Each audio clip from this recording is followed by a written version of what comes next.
नमस्कार साथियों, मैं एच एस लोधा और आप सभी मेरे साथ हैं लोधा क्लासेस के यूट्यूब प्लेटफॉर्म पर। और आज हम बात करने जा रहे हैं बीए थर्ड ईयर में हिस्ट्री। और हिस्ट्री के अंतर्गत भारत की जीवंत परंपराओं वाले पार्ट को हम दोस्तों डिस्कस कर रहे हैं, जिसमें 4 लेक्चर अभी तक हो चुके हैं। आज हम सेशन के अंतर्गत 5वां लेक्चर लेकर के आए हैं, जिसमें हम बात करेंगे श्रीमद् भागवत गीता और रामचरितमानस के सांस्कृतिक मूल्यों के बारे में। और साथ ही साथ जानने का प्रयास करेंगे कि किस प्रकार से भगवत गीता और रामचरितमानस का वर्तमान में भी जो है समाज के लिए इसका महत्व बना हुआ है, समाज के लिए आज भी प्रासंगिक है। और साथ ही साथ में भारतीय समाज पर इन दोनों का ही क्या प्रभाव पड़ रहा है। तो आइए कंटिन्यू करते हैं सेशन को दोस्तों। ये जो आप मेरे पीछे लिस्ट देख रहे हैं सब्जेक्टों की, ये सारे सब्जेक्ट इसी चैनल की प्लेलिस्ट में अवेलेबल है। यदि आप देखना चाहें तो वहां जाकर के आप आसानी से ये सभी सब्जेक्ट फ्री ऑफ कॉस्ट देख सकते हैं। नोट्स भी उनकी डिस्क्रिप्शन में जाकर के डाउनलोड कर सकते हैं। आगे बढ़े तो देखते हैं कि प्रज्ञान हिंदी नाम का एक नया यूट्यूब चैनल है, जिसकी शुरुआत मेरे द्वारा ही की गई है, जहां पर मैं कॉम्पिटेटिव एग्जाम वाले बच्चों को ये सारे सब्जेक्ट फ्री ऑफ कॉस्ट और नोट्स के साथ में प्रोवाइड करने वाला हूं। जहां पर टॉप 5000 ऑल इंडिया जी के सीरीज जो है कंप्लीट हो चुकी है। साथ ही साथ में यहाँ पर करंट अफेयर का सेशन पर डे बेसिस पर आपको मिल रहा है। ये सिलेबस है जिसके अकॉर्डिंग आपकी क्लासेस चल रही है। और जैसा आप सभी जानते हैं कि सब्जेक्ट की अभी हाल ही में शुरुआत की गई है, तो इसमें जो है अभी तक सिर्फ 4 टॉपिक क्लियर हुए हैं, कवर किए गए हैं। जीवंत परंपरा, ठीक है, जिसके अंतर्गत हमने देखा परिभाषा या भारत की जीवंत परंपराओं के प्रकार, धर्म परंपरा क्या है, इसकी निरंतरता क्या है। इसके बाद थर्ड टॉपिक ये देखा, उसके बाद फोर्थ टॉपिक भी कंप्लीट कर चुके हैं। आज हम बात करने जा रहे हैं भगवत गीता और रामचरितमानस से सांस्कृतिक मूल्यों की। क्लियर है? तो टॉपिक नंबर यूनिट 1 का टॉपिक नंबर 5 आज डिस्कस होने जा रहा है। चलिए शुरू करते हैं, बढ़ते हैं सीधे टेबल ऑफ कंटेंट के अंतर्गत। ये पूरे 5 यूनिट तक का पूरा सिलेबस है, एक बार मैच कर लीजिएगा अपने सिलेबस के साथ में, ठीक है ना। चलिए, मेन टॉपिक का नाम क्या आपका, श्रीमद् भागवत गीता और रामचरितमानस के सांस्कृतिक मूल्य। और उन्हीं सांस्कृतिक मूल्यों को भारतीय समाज ने किस प्रकार से एक्सेप्ट किया है, और वही सांस्कृतिक मूल्य आज भारतीय समाज के लिए किस प्रकार से महत्वपूर्ण बने हुए हैं, इन सारे तथ्यों पर डिस्कस करेंगे 4 पॉइंटों के माध्यम से। जी हां, पॉइंट नंबर 1 के अंतर्गत हम बात करने वाले हैं भगवत गीता का सांस्कृतिक मूल्य क्या है। उसके बाद में पॉइंट नंबर 2 में हम बात करेंगे कि भगवत गीता का भारतीय समाज में क्या महत्व है। पॉइंट नंबर 3 में बात करेंगे कि रामचरितमानस का सांस्कृतिक मूल्य क्या है। और उसी प्रकार से पॉइंट नंबर 4 में बात करेंगे रामचरितमानस का समाज पर क्या प्रभाव पड़ रहा है। क्लियर है? तो इन 4 बिंदुओं के माध्यम से हमारा सेशन आज का कंप्लीट होगा। तो आइए सबसे पहले उठाते हैं पॉइंट नंबर 1, और पॉइंट नंबर 1 के अंतर्गत बात करेंगे भगवत गीता का सांस्कृतिक मूल्य क्या है। क्लियर है? तो चलिए पॉइंट नंबर 1 को वन बाय वन करके इन सभी को डिस्कस करने वाले, दरअसल हम वन बाय वन करके। तो सबसे पहले पॉइंट नंबर 1 को लेते हैं, एकदम व्याख्या के रूप में लेंगे, कोई कंफ्यूजन की आवश्यकता नहीं, एकदम इजी वे में होने वाला है। दरअसल दोस्तों भगवत गीता जो है ना, भगवत गीता, एक मिनट पेन ले ले पहले। लैंग्वेज एकदम आसान तरीके से दी गई है, इसमें कुछ भी कंफ्यूजन की आवश्यकता नहीं पड़ेगी आपको, ठीक है ना। चलिए, यदि बात करें भारतीय समाज की या भारतीय संस्कृति की, तो दोस्तों अगर हम भारतीय संस्कृति, देखिए जब भी भारतीय समाज की बात आती है ना, तो भारतीय समाज की बात करने से पहले हमें भारतीय संस्कृति को समझना होता है, तभी जाकर के हम भारतीय समाज को समझ पाते हैं। तो जब बात करें भारतीय संस्कृति की, तो भारतीय संस्कृति की भी आधारशिला जो है ना, वो श्रीमद् भगवत गीता ही है। जी हां, भारतीय संस्कृति की गीता को भारतीय संस्कृति की आधारशिला माना जाता है। हिंदू शास्त्रों में गीता का स्थान जो है सर्वोत्तम है या सर्वोच्च माना जाता है। जी हां, कुछ साहित्यों को या कहें कि कुछ ग्रंथों को छोड़ दिया जाए तो हिंदू शास्त्रों में श्रीमद् भागवत गीता का स्थान सर्वोपरि माना जा सकता है। इसके अंतर्गत 18 पर्व और 700 श्लोक, मतलब कि 18 अध्यायों में 700 श्लोक बोले गए हैं। 18 अध्याय है और 700 श्लोक है, इस बात को नोट डाउन कर लीजिएगा आप लोग। 18 अध्याय और 700 श्लोक है पूरी भगवत गीता के अंतर्गत, ठीक है। अच्छा, इसकी रचना किसने की थी, तो इसकी रचना करने वाले थे वेद व्यास, ठीक है ना। तो श्रीमद् भगवत गीता की रचना वेद व्यास ने की थी। चलिए, इसके अलावा महाभारत युद्ध आरंभ होने के ठीक पहले भगवान कृष्ण ने अर्जुन को जो उपदेश दिया था, बेसिकली देखिए सांप में से हर एक बच्चा जो है इससे भली भांति परिचित है कि भगवत गीता को कब बोला गया था, है ना, कब दी गई थी और किस उद्देश्य से दी गई थी। कृष्ण ने महाभारत के युद्ध के मैदान में कृष्ण ने अर्जुन को युद्ध के लिए तैयार करने के लिए, जबकि अर्जुन ने युद्ध करने से मना कर दिया, तो उस समय कृष्ण ने अर्जुन को उनका कर्तव्य याद दिलाते हुए युद्ध के लिए तैयार होने का उपदेश दिया था। और उसी उपदेश को जो है हम श्रीमद् भगवद गीता के नाम से जानते हैं। क्लियर है? अच्छा, इसको एक भीष्म पर्व का अंग माना जाता है, एग्जाम के दृष्टिकोण से महत्वपूर्ण फैक्ट है, याद कर लीजिएगा। ठीक है, तो महाभारत का जो भीष्म पर्व था, उस भीष्म पर्व का ही एक अंग श्रीमद् भागवत गीता को माना जाता है। और इसे आपको याद रखना है किस दृष्टिकोण से? एग्जाम के एमसीक्यू क्वेश्चन आंसर के दृष्टिकोण से। अगर हम भगवत गीता के इतिहास की बात करें दोस्तों, तो आज से लगभग 5170 साल पहले भगवत गीता का पाठ किया गया था या भगवत गीता बोली गई थी। कब? 5170 साल पहले। आज से मतलब 2025 से 5170 साल पहले। तो उस समय ईस्वी क्या रही होगी? तो ईस्वी थी 3145 ईसा पूर्व में। कब? 3145 ईसा पूर्व में गीता का ज्ञान कृष्ण के द्वारा अर्जुन को दिया गया था। गीता की गणना की बात करें तो उपनिषद और जो ब्रह्म सूत्र हैं उनके समान ही इसको लिया गया है, और इसीलिए इसको प्रस्थान त्रयी में शामिल किया गया। प्रस्थान त्रयी में जिसमें उपनिषद या ब्रह्म सूत्र शामिल है, उसी में गीता को भी शामिल किया गया है। तो इस दृष्टिकोण से यदि हम देखें तो श्रीमद् भगवद गीता को, जो कि भारतीय संस्कृति, भारतीय समाज की आधारशिला है, हिंदू शास्त्रों में सर्वोच्च स्थान रखता है। इसकी संस्कृति की अगर बात करें या सांस्कृतिक मूल्यों की बात करें, तो जितने प्रासंगिक उस समय में हुआ करते थे, उतने ही प्रासंगिक आज वर्तमान में भी इसके सांस्कृतिक मूल्य उतने ही प्रासंगिक है, उतने ही महत्वपूर्ण है। लेकिन फिर भी इसके कुछ महत्व की हम बात करेंगे, समाज के क्षेत्र में कुछ महत्व की बात करेंगे, लेकिन पॉइंट नंबर 2 के अंतर्गत। जी हां, पॉइंट नंबर 2 में जो है हम बात करने वाले भगवत गीता का भारतीय समाज में क्या महत्व है, और इसी महत्व के माध्यम से हम समझ पाएंगे कि भगवत गीता का सांस्कृतिक मूल्य जो है, उन सांस्कृतिक मतलब कि भारतीय समाज को भगवत गीता से कौन कौन से सांस्कृतिक मूल्य प्राप्त होते हैं, जिसकी वजह से भगवत गीता का महत्व आज वर्तमान में भी यथावत बना हुआ है। तो दोस्तों, इस क्रम में यदि बात करें तो भारतीय परंपरा के अनुसार गीता का स्थान वही है जो उपनिषद और धर्म सूत्रों का है। जी हां, उपनिषद और धर्म सूत्रों का। तो पहले पूरा ओपन कर लेते हैं, उसके बाद पेन लेते हैं। जी, भारतीय परंपरा में गीता को उपनिषद और धर्म सूत्रों के समान ही माना गया है। और यहां पर एक वाक्य भी कहा जाता है कि जो उपनिषद है उनको गो अर्थात कि गाय कहा जाता है। किसको? उपनिषदों को गाय कहा जाता है, तो गीता को उस गाय का दूध कहा जाता है। ऐसा क्यों कहा जाता है? क्यों कहा जाता है ऐसा? इसलिए कहा जाता है दोस्तों कि उपनिषदों में जो ज्ञान है, उस ज्ञान को गीता के सार में भी स्वीकार किया गया है। इसका तात्पर्य यह है कि उपनिषदों की जो आध्यात्म विद्या है, उसे गीता भी स्वीकार करती है।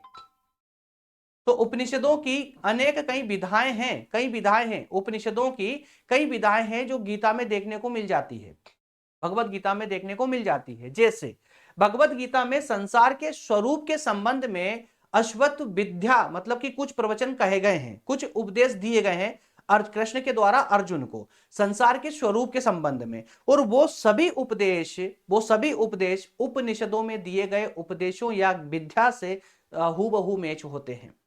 इतना ही नहीं, अजन्मा ब्रह्म के विषय में जो गीता में कहा गया है, वह भी आप उपनिषदों में देख सकते हो। इसी प्रकार से परा प्रकृति या जीव के विषय में है ना, कि आत्मा अमर होती है ना, नश्वर शरीर होता है। तो ये सारी बातें या कहे कि ये उपदेश या ये ज्ञान जो गीता में कहा गया है, ये भी आपको उपनिषदों में देखने को मिल जाएगा, या फिर ऐसा कह सकते हो कि उपनिषदों में दिया गया ये ज्ञान भी गीता में देखने को मिल जाएगा। और इसी कारण से दोस्तों इसे जो है उपनिषदों की या उपनिषद रूपी गाय का दुग्ध कहा जाता है। वेदों के ब्रह्मवाद और उपनिषदों के अध्यात्म, ध्यान से सुनना, गीता के अंतर्गत, गीता में वेदों का ब्रह्मवाद भी देखने को मिलेगा। जो वेदों में ब्रह्मवाद संबंधी ज्ञान दिया गया है गीता में, वो देखने को भी मिलेगा। वही उपनिषदों में जो अध्यात्म की शिक्षा दी गई है वो भी आपको गीता में देखने को मिल जाएगा। उसे ही पुष्पिका के शब्दों में क्या कहा गया है? ब्रह्म विद्या कहा गया है। क्या कहा गया? ब्रह्म विद्या, जिसमें ब्रह्मवाद का ज्ञान हो और अध्यात्म का ज्ञान भी हो, उसे ब्रह्म विद्या कहा जाता है। क्लियर? तो महाभारत के युद्ध के समय जब अर्जुन युद्ध करने से मना करते हैं तब श्री कृष्ण उन्हें उपदेश देते हैं और कर्म व धर्म के सच्चे ज्ञान से अवगत कराते हुए श्री कृष्ण के इन्हीं उपदेशों को भगवत गीता नामक ग्रंथ में संकलित किया गया है, जिसे हम श्रीमद् भगवत गीता के नाम से जानते हैं। क्लियर है? तो भगवत गीता में ऐसा नहीं है कि भगवत गीता जो है उपनिषदों या वेदों से पूर्णतः अलग है, पृथक है, ऐसा नहीं है। बल्कि जब हम इसे विस्तार से समझने का प्रयत्न करते हैं तो वहां देखते हैं कि गीता, भगवत गीता में भी जो है उपनिषद और वेदों में दिए गए ब्रह्मवाद और अध्यात्म की शिक्षा हमें गीता से भी प्राप्त हो जाती है। तो इस प्रकार से हम कह सकते हैं कि गीता का भारतीय समाज में सांस्कृतिक रूप से बहुत ज्यादा महत्व है।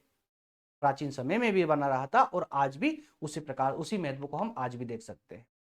क्लियर है? चलिए, 2 पॉइंट आपके क्लियर हो चुके हैं, पॉइंट नंबर 1 और 2। अब हम बात करने वाले हैं पॉइंट नंबर 3 की। जी हाँ, पॉइंट नंबर 3 पर जरा चर्चा करेंगे, रामचरितमानस का सांस्कृतिक मूल्य। मानस का सांस्कृतिक मूल्य की जब चर्चा करें तो अब ध्यान सुनिएगा, भगवत गीता से सांस्कृतिक मूल्य जो प्राप्त हुए हैं, है ना, जो मूल्य प्राप्त हुए हैं उनकी अपेक्षा जब हम बात करते हैं रामचरितमानस से सांस्कृतिक मूल्य किस प्रकार के प्राप्त होंगे। भगवत गीता में जो सांस्कृतिक मूल्य हमें प्राप्त होते हैं वो व्यक्तिगत, उन मूल्यों को हम व्यक्तिगत कह सकते हैं। लेकिन रामचरितमानस से जो सांस्कृतिक मूल्य हमें प्राप्त होते हैं वो व्यक्तिगत होने के साथ साथ में सामाजिक भी हो सकते हैं, पारिवारिक, सामाजिक या सामुदायिक भी हो सकते हैं। क्योंकि रामचरितमानस में एक बड़ा अध्याय हमें पारिवारिक माहौल का देखने को मिला था, जिसमें राम के जन्म से लेकर के राम के वनवास तक या उनके बाद तक की पूरी पारिवारिक कहानी का उल्लेख उसमें किया गया है। किस प्रकार के उसमें प्रवचन होते हैं, किस प्रकार से एक पुत्र अपने पिता की आज्ञा स्वीकार करता है, वहीं किस प्रकार से एक छोटा भाई बड़े भाई की आज्ञा का पालन करता है। यह सारा वृतांत जो है हमें कहीं ना कहीं हमारे सांस्कृतिक मूल्यों से अवगत कराता है। और उसी वाक्य को जो है हम रामचरितमानस के सांस्कृतिक मूल्यों वाले इस पार्ट के अंतर्गत समझने वाले हैं। तो आइए जरा पहले हम इन सांस्कृतिक मूल्यों की थोड़ी सी चर्चा कर ले, इसी के साथ में हम आगे बढ़ेंगे और इसके प्रभाव पर हम चर्चा करेंगे कि किस प्रकार से रामचरितमानस के सांस्कृतिक मूल्यों ने हमें प्रभावित किया है या भारतीय समाज को प्रभावित किया है। परिवार दोस्तों, दरअसल जो है रामचरितमानस में अगर हमें कुछ सबसे बड़ा कोई ज्ञान मिल सकता है तो वो है पारिवारिक ज्ञान। क्या है? पारिवारिक ज्ञान। दरअसल परिवार ही हमारे सामाजिक जीवन की आधारशिला है। और अगर हम भगवान राम की बात करें तो राम के जो जीवन था या राम के जो संस्कार थे, वो संस्कार या उन संस्कारों की जो आधारशिला थी वो उन्हें कहां से प्राप्त हुई थी? तो वो भी उन्हें अपने परिवार से ही प्राप्त हुई थी। कहां से? परिवार से। और इसीलिए हम कह सकते हैं कि परिवार ही हमारे सामाजिक जीवन की सबसे बड़ी और सबसे प्रमुख आधारशिला मानी जा सकती है, जिसमें हमारे जन्म से लेकर के मृत्यु तक की सारी गतिविधियां संचालित होती है। हिंदू परिवार का जीवन, हिंदू परिवार का जो जीवन दर्शन है या कहें कि पूरा जिंदगी जो है, पूरा जीवन है जन्म से लेकर मरण तक का, पुरुषार्थ पर आधारित होता है। किस पर? पुरुषार्थ पर आधारित होता है, जो विश्व के अन्य समाजों में देखने को नहीं मिलता है। ठीक है ना? हिंदू परिवार में जो जीवन का पूरा दर्शन है वो पुरुषार्थ पर आधारित है। और यदि आप भारतीय समाज की तुलना दुनिया के अन्य समाज के साथ करने जाओगे तो आपको यह पुरुषार्थ आधारित समाज आपको कहीं और देखने को नहीं मिलेगा। अतः परिवार मनुष्य के सभ्य और सुसंस्कृत होने का स्वाभाविक तारतम्य है, मतलब एक माध्यम है, एक साधन है जिसके माध्यम से मानव जीवन का उन्नयन होता है, मानव जीवन का संचलन होता है या मानव जीवन का उद्धार होता है। तो कुल मिलाकर हम कह सकते हैं कि हमारे पास जो सबसे बड़ा सांस्कृतिक मूल्य है जिसे हमें रामचरितमानस से प्रभावित होना चाहिए वो है हमारा परिवार। क्लियर है? चलिए आगे जरा बात करते हैं कि इस पारिवारिक मूल्य ने हमें किस प्रकार से प्रभावित किया है। ये देखेंगे पॉइंट नंबर 4 के अंतर्गत, रामचरितमानस का समाज पर क्या प्रभाव पड़ा है, क्या भारतीय समाज पर क्या प्रभाव है। तो आइए पॉइंट नंबर 4 के अंतर्गत जरा डिटेल में इस पर भी चर्चा कर ले और इसी के साथ हम सेशन करेंगे कंप्लीट। दरअसल दोस्तों तुलसीदास जी ने जो रामचरितमानस का वर्णन किया है उसमें परिवार के आदर्श और मर्यादा को उन्होंने पूरी तरह से स्थापित किया है या स्थापित करने में सफल रहे हैं। तुलसीदास जी रामचरितमानस में परिवार के आदर्श और परिवार की मर्यादा को स्थापित करने में सफल रहे हैं और वो इतने सफल रहे हैं कि उनसे प्रभावित होकर के आचार्य शुक्ल जी ने कहा है, कह भी दिया है कि यदि भारतीय शिष्टता और सभ्यता का चित्र देखना हो तो इस राम समाज में देखिए। कहां पर? राम समाज में देखिए, मतलब राम के जीवन को देखिए। उनके समय में जो है कैसी परिष्कृत भाषा में कैसी प्रवचन पटुता के साथ प्रस्ताव उपस्थित होते हैं। मतलब परिवार के अंदर एक व्यक्ति दूसरे व्यक्ति से जब कोई शब्द बोलता है, कोई वचन बोलता है, तो किस प्रकार के भाव के साथ में, किस प्रकार के उच्च शब्दों के साथ में संवाद किया जाता है, किस गंभीरता और शिष्टता के साथ बात का उत्तर दिया जाता है, छोटे बड़े की मर्यादा का किस सरलता के साथ पालन किया जाता है। इस सभी बातें जो है हमें राम समाज के अंतर्गत या रामचरितमानस के अंतर्गत उस परिवार में देखने को मिल सकती है, जिसका वर्णन तुलसीदास जी ने रामचरितमानस में किया है। तुलसीदास जी ने परिवार में केवल आदर्श चरित्रों को ही नहीं दर्शाया है। तुलसीदास ने जब रामचरितमानस की रचना की तो उन्होंने सिर्फ जो आदर्श चरित्र थे, जैसे राम लक्ष्मण भरत शत्रुघ्न चार भाई तो ये है, इसके अलावा जितने भी आदर्श चरित्र हैं सिर्फ उनका ही वर्णन नहीं किया है, बल्कि जो यथार्थ चरित्र थे उनका भी वर्णन किया है, जिनकी आवश्यकता नहीं थी जो यथार्थ चित्रण, जैसे कि रामायण में आपने केकई और मंत्रा का रोल अवश्य देखा होगा, जिनके कारण ये पूरे भगवान राम जो 14 वर्ष के लिए वनवास गए थे और रामायण की शुरुआत हुई थी। तो केकई मंत्रा जैसे यथार्थ जो चरित्र थे उनका भी इन्होंने वर्णन किया है, जो हर कुटुंब में आज भी देखने को मिल जाते हैं। आज वर्तमान में भी ऐसा कोई परिवार नहीं है जहां केकई और मंत्रा देखने को ना मिले, मिल ही जाते हैं। राम वनवास के बाद भरत सिंहासन ग्रहण नहीं करते हैं, है ना। भगवान राम को वनवास होने के बाद में जब भरत को सिंहासन मिलता है तो भरत जो है सिंहासन ग्रहण करने से मना कर देते हैं। भरत राम मिलाप की हृदय स्पर्शिता मानस के पाठकों को भाव विभोर कर देती है। वहीं सीता का राम के साथ वनवास जाना और वहीं सीता का हरण होने के बाद में राम का व्याकुल होकर के सीता को ढूंढना, ये सारा जो वृतांत है ये पाठकों को भाव विभोर करने के साथ साथ में एक आदर्श कुटुंब को दर्शाता है कि उन्हें अपने परिवार से किस प्रकार की शिक्षा मिली है। दरअसल हर व्यक्ति के जो संस्कार होते हैं वो संस्कार उसके परिवार के संस्कारों को दर्शाता है। याद रखिएगा, जब आप चार लोगों के बीच में कोई शब्द बोलते हो ना, चाहे वो अच्छे शब्द बोले या उपशब्द बोले, कोई मायने नहीं रखता है, वो शब्द आपका और आपके परिवार के संस्कारों को दर्शाते हैं। रामचरितमानस में रचित आदर्श आज भी समाज व परिवार के विकास के लिए उतने ही आवश्यक है जितने कि 16वीं सदी में हुआ करते थे। इसीलिए कहा गया है कि चाहे वो श्रीमद् भगवत गीता से प्राप्त ज्ञान हो, चाहे रामचरितमानस से प्राप्त आदर्श हो, दोनों ही वर्तमान समाज के लिए भी उतने ही प्रासंगिक है जितने कि प्राचीन समय में हुआ करते थे। उम्मीद करता हूं चारों पक्षों पर आपको विस्तार से मैंने समझाने का प्रयास किया है और चारों पॉइंटों पर, चारों पक्षों पर जो है भगवत गीता और रामचरितमानस दोनों ही जो पाठ है जिनके मैंने चार पक्ष बनाए हैं, चारों पर आपको एक बेहतर तरीके से एक वेल अंडरस्टैंडिंग आपकी हो चुकी है और आपको यह भी समझ आ चुका है कि अब एग्जाम में लिखना किस तरह से है।